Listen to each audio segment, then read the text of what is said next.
On this side, Rahul Magan here is a Group Chief Executive Officer, Treasury Consulting, and also a venture capitalist.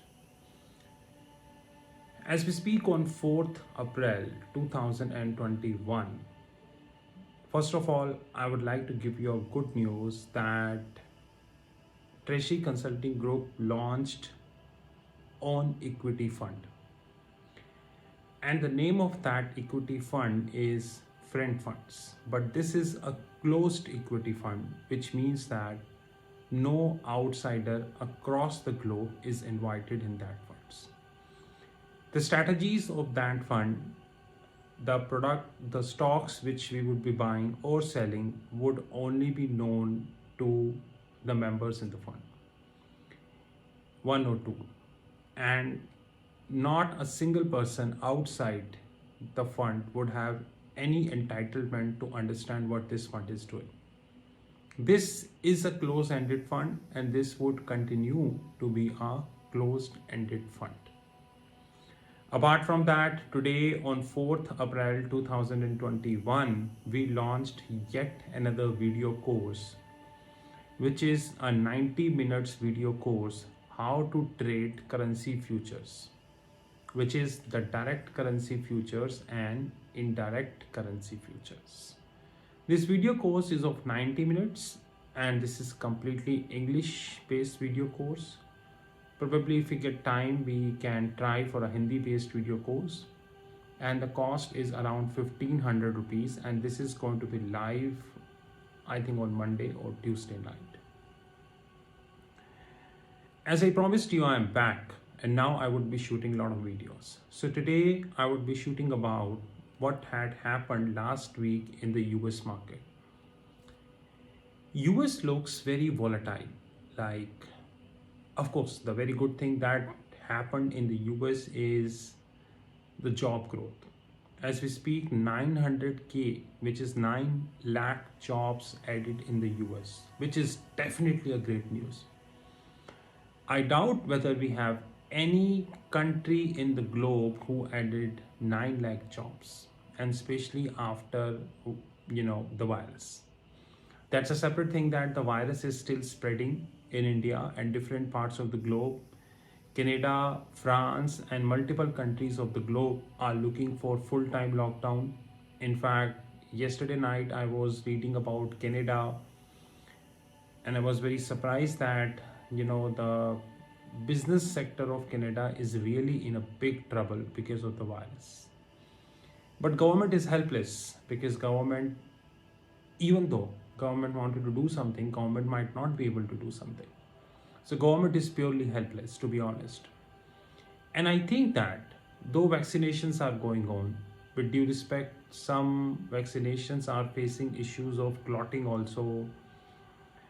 You can check on the Google, and different governments are giving their justifications. They are still approving that vaccination. So being a non-medical professional, it's beyond my jurisdiction to comment more than that. But there are issues pertaining to coronavirus, and issues are really serious that we need to appreciate and understand, to be honest.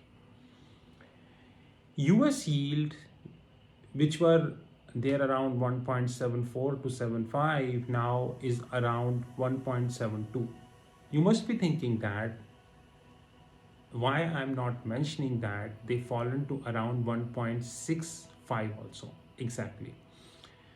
When the US yields were around 1.74, gold was around 1685, 1686. Everybody was waiting gold to pick up, yields to fall, including me, and that happened with a stop of 1680. From 1680, gold just went ahead, and thankfully gold reached around 1730. 1730 was Friday morning. Friday being a holiday in India, well, across the globe commodity holiday, which is, Good Friday. What had happened, US yields once again 1.65 to 1.72, which means 7 bips up. As we speak, Bitcoin is also around 58,400. Bitcoin also touched 59,400, but somehow due to the negative news about NFT, non-fungible tokens, Bitcoin fallen a bit. But I'm sure that Bitcoin would be able to recover 59,000, because ultimately after the Visa statement that they would be accepting ETH, which is Ethereum, and there is a great probability of the cryptocurrencies to move forward. In fact, JP Morgan Chase, one of the leading American banks, also made it clear that we can see Bitcoin at around 130k. I don't know, 130k is more than 2 times of what we are today. And I don't know what is to be honest, the permutations and combinations made up by the JP Morgan, but they are saying that Bitcoin can be 130k. Keeping this in mind, the next few months would be highly volatile in nature. Number one, as I said number of times on the YouTube, that coronavirus would be taking his own time to eradicate. Of course, the very good thing is that the vaccinations are going on. Millions and millions of people across the globe are taking up the vaccinations, which is really good. But unfortunately, several studies are coming up that even after vaccinations, the virus is reinfecting the people. And for more details, you can refer to Google, because I'm also referring to Google. Apart from that, I don't know, Biden said that he is looking at 2.5 trillion worth of infrastructure boosting plan. To be honest, 2.5 trillion is really a big amount, and especially at a time when the US government is facing around 30 trillion dollars worth of sovereign debt. Forget the imputed guarantees. No one knows the value of the imputed guarantees except US government himself. That is. Now the question is, 2.5 trillion is sufficient enough to trigger a movement in base metals, because infrastructure plans means that coal, iron ore, nickel, lead, tin, you know, aluminum, zinc, their consumptions would rise. But it is very easier said done. Very easier said done. Because $2.5 trillion is really a very big amount to pay, you know, as far as the infra plan is concerned. And we are forgetting that this excludes $1.9 trillion of the bailout package, from where the US government would be arranging the bailout package, especially at a time when they are already sitting around $30 trillion of debt. That is also a big concern. So, of course, there are several announcements which are happening, and in these announcements, few are good announcements, few are bad announcements, but we really do not know that how they shape up in the near future. That's more important thing. When it comes to Indian equity market, I think that domestic institutional investors are once again coming up and taking their positions, which practically means that they are coming on the buy side. From the last several months, we have seen that domestic institutional investors are on the sell side. But the basic question behind domestic institutional investors is that the equity mutual funds themselves are facing outflow from the last 8 to 9 months.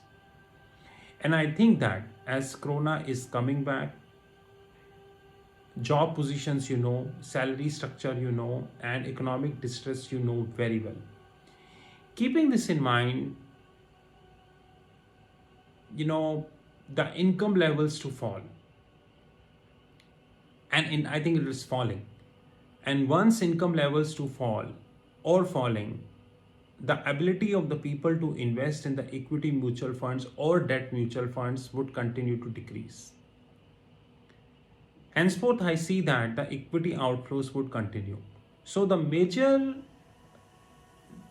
disregarding point to me is that till what extent domestic institutional investors would continue to buy in the market.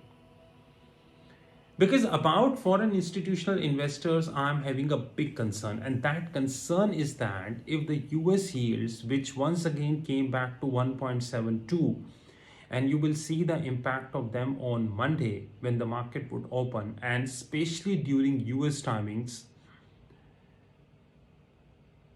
the yields may once again come back to 1.75, 1.77. I'm not saying that the gold can slip once again to 1685. I'm not saying that, to be honest. What I'm saying is that if the yields come to 2%, then foreign institutional investors get a logic, and that logic is they would be making minimum 2% in dollar terms in US compared to in India, because the repo rate also fallen in India. That is also a fact. And I don't see that the RBI is in position to increase the repo rate. So definitely RBI is not in a position to increase the repo rate. But US yields are rising, which practically would not only dent India, but also dent the whole Asia Pacific, including Singapore.